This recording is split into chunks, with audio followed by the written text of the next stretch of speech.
सरपंच संसद या उपक्रमाच्या माध्यमातून खऱ्या अर्थानं ग्राम विकासाला चालना मिळणार आहे। आजच्या युवकांनी वाचन संस्कृती जपली पाहिजे, वाचनानं दिशा मिळते, त्यासाठी वाचन महत्त्वाचं असल्याचं प्रतिपादन प्रांताधिकारी अप्पासाहेब शिंदे यांनी केलंय। ओझरखेड येथील श्रीहरी बँक्वेट हॉल येथे आज शुक्रवार दिनांक 1 रोजी MIT राष्ट्रीय सरपंच संवाद आयोजित कार्यक्रमाप्रसंगी मार्गदर्शनाप्रसंगी शिंदे बोलत होते। त्यावेळी व्यासपीठावर नायब तहसीलदार चव्हाण, पंचायत समिती कृषी अधिकारी बागुल, समन्वयक प्रमुख योगेश पाटील, सहसमन्वयक प्रकाश महाले, ग्रामविकास तज्ज्ञ बाजीराव खैरनार, महिला समन्वयक रोहिणी पाटील, नाशिक जिल्हा अध्यक्ष दिलीप परमोरे, नाशिक जिल्हा महिला समन्वयक ललिता बिरारी, वाल्मिक सांगळे, रमेश थोरात आदी पदाधिकारी उपस्थित होते।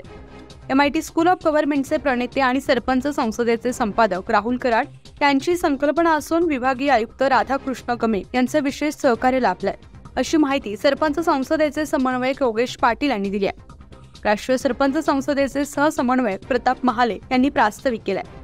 सरपंचांनी उपस्थित केलेल्या प्रश्नांवर अधिकाऱ्यांनी मार्गदर्शन केले। यावेळी गंगाधर निखाडे, वसंत कावळे, माधव उगले, ज्योती देशमुख, सुखदेव खुर्दुळ, गायत्री महाले, राजेश जाधव, तुकाराम जोधळे, दत्तू घेरे, सुभाष नेहरे, विलास कड, संतोष रेहरे, संदीप केंद्रे, सुभाष वाघ, बबन दोबाडे, संजय पडोळा आदींसह तालुक्यातील अनेक गावचे सरपंच, उपसरपंच मोठ्या संख्येने उपस्थित होते।